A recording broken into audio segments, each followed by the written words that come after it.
I'll follow up with Nancy. Yeah. Okay, thank you. Thank you, Mayor Wright. I'll work with the community organization. Thank you. Item number 8, turn it over to City Manager Ron Bernal.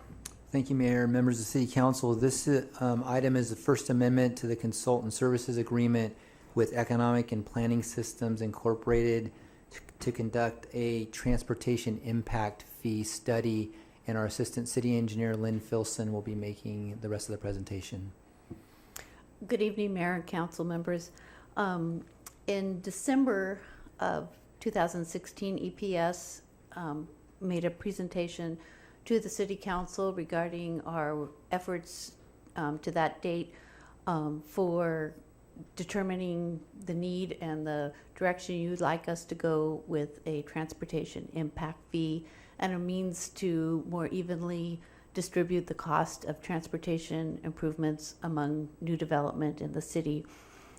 Based on the direction that the City Council provided us and some overages that we had incurred to that date, we are requesting that we increase the budget for $50,000 to continue this study, and the 20,180 is for the First Amendment to the contract with EPS.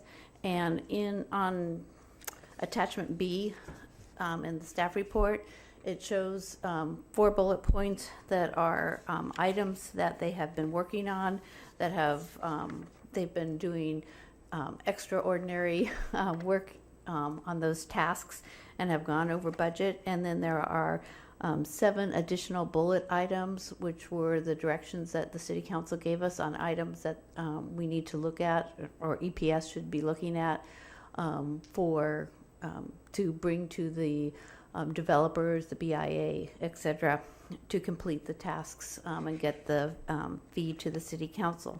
The additional money beyond the $20,000 is for staff time and working with EPS, and bringing this to the developers. We're envisioning that there may be some additional work that is needed based on their comments and concerns on what we are proposing. So we're asking that the budget be increased a little bit more than what we're anticipating at that time.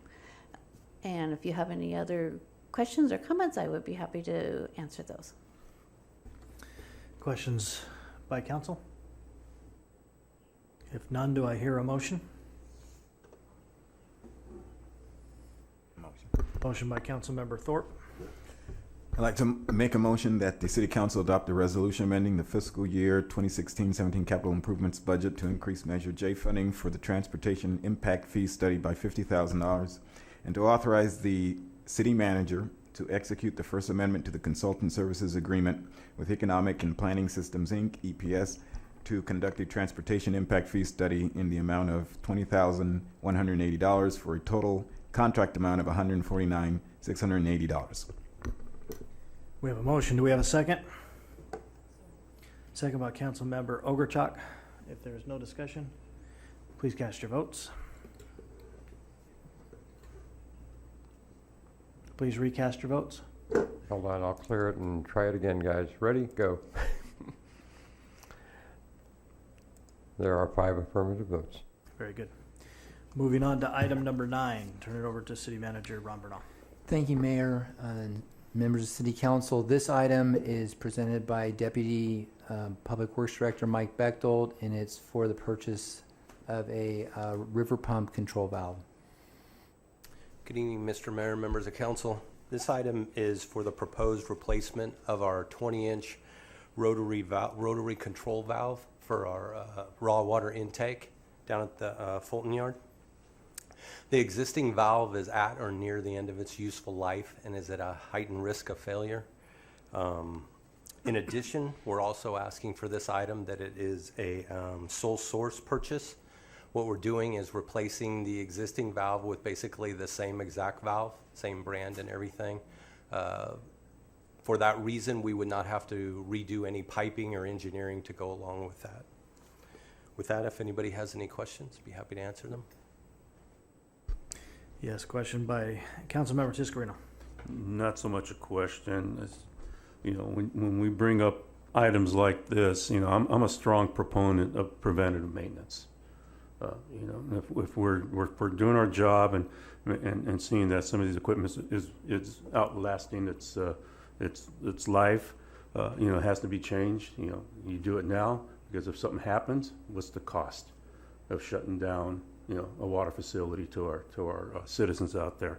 So I like these type of things, and I know that you're trying to do it in a very you know, inexpensive way to make sure that you know, we're staying within our budget terms. But you know, I don't know why, for the life of me, that items like this have to really come up to council. If it's preventative and it makes sense, that's the question I have. I mean, I know that we have to make certain decisions, but you know, as a city manager who has a you know, has the right to make certain decisions for a certain amount of money.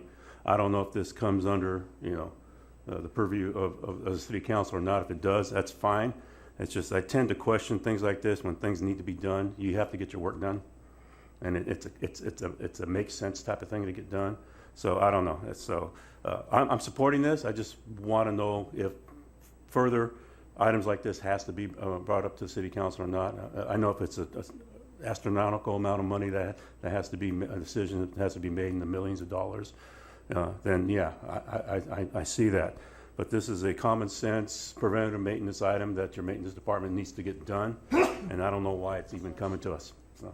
Okay, I'll follow up on your first point too, that this valve, it is a proactive replacement. It has been maintained, it's 20 years old, so that is the case, and thank you for the support on that. Our purchasing policy has thresholds, and when it gets over the threshold of that amount, it does need to go to council.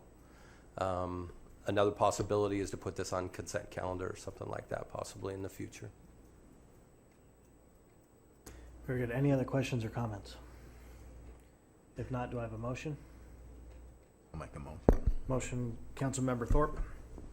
I'd like to make a motion that the city council adopt a resolution to approve replacing a 20-inch rotary pump control valve for the river pumps discharge line and authorize the city manager to, or his designee, to authorize the purchase from the sole source distributor JLR Environmental Consultants, LLC, in the amount not to exceed $88,806. Motion by Councilmember Thorpe, second by Councilmember Tiscarino. Please cast your votes. There are 5 affirmative votes. Item passes.